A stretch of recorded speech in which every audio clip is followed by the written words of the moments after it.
Jésus dit, que votre cœur ne se trouble pas, ayez foi en Dieu, ayez aussi foi en moi. Dans la maison de mon Père, il y a beaucoup de demeures, si ce n'était pas vrai, je vous l'aurais dit, en effet je vais vous préparer une place. Lorsque je vous aurai préparé une place, je reviendrai et je vous prendrai avec moi, afin que vous soyez, vous aussi, là où je suis. Mais vous en connaissez le chemin. Thomas lui dit, Seigneur, nous ne savons même pas où tu vas, comment pourrions-nous savoir par quel chemin on y parvient? Je suis, moi, le chemin, répondit Jésus, la vérité et la vie, personne ne va au Père sans passer par moi.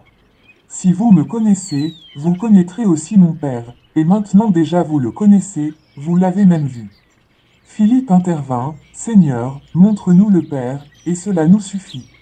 Et quoi, lui répondit Jésus, après tout le temps que j'ai passé avec vous, tu ne me connais pas encore, Philippe.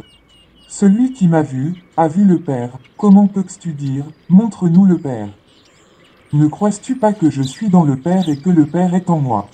Ce que je vous dis, je ne le dis pas de moi-même, le Père demeure en moi et c'est lui qui accomplit ainsi ses propres œuvres. Croyez-moi, je suis dans le Père et le Père est en moi, sinon, croyez au moins à cause des œuvres que vous m'avez vu accomplir. Vraiment, je vous l'assure, celui qui croit en moi accomplira les œuvres que je fais, il en fera même de plus grandes parce que je vais auprès du Père. Et quoi que ce soit que vous demandiez en mon nom, je le réaliserai pour que la gloire du Père soit manifestée par le Fils. Je le répète, si vous me demandez quelque chose en mon nom, je le ferai.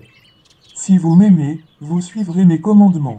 Et moi, je demanderai au Père de vous donner un autre défenseur en justice, afin qu'il reste pour toujours avec vous.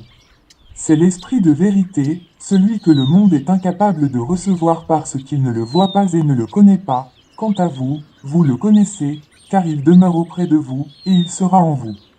Non, je ne vous laisserai pas orphelin, mais je reviendrai vers vous. Sous peu, le monde ne me verra plus, mais vous, vous me verrez parce que je vis et que, vous aussi, vous vivrez. Quand ce jour viendra, vous connaîtrez que je suis en mon Père, vous saurez aussi que vous êtes en moi, et que moi je suis en vous. Celui qui m'aime, c'est celui qui retient mes commandements et les applique. Mon Père aimera celui qui m'aime, moi aussi, je l'aimerai et je me ferai connaître à lui. Jude qu'il ne faut pas confondre avec Judas Iscario lui demanda, Seigneur, pourquoi est-ce seulement à nous que tu veux te manifester, et non au monde? Jésus lui répondit, Si quelqu'un m'aime, il obéira à ma parole, mon Père aussi l'aimera, nous viendrons à lui et nous établirons notre demeure chez lui.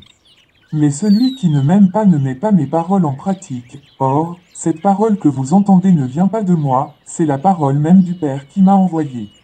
Je vous dis tout cela pendant que je suis encore avec vous. Mais le défenseur en justice, le Saint-Esprit que le Père enverra en mon nom, vous enseignera toutes choses et vous rappellera tout ce que je vous ai dit moi-même. Je pars, mais je vous laisse la paix, c'est ma paix que je vous donne. Je ne vous la donne pas comme le monde la donne. C'est pourquoi, ne soyez pas troublés et n'ayez aucune crainte en votre cœur.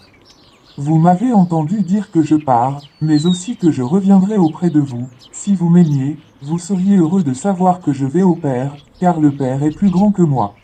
Je vous ai prévenu dès maintenant, avant que ces choses arrivent, pour qu'au jour où elles se produiront, vous croyiez.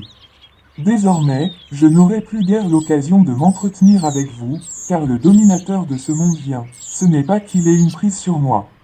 Mais il faut que le monde reconnaisse que j'aime le Père et que j'agis conformément à ce qu'il m'a ordonné. Levez-vous, partons d'ici.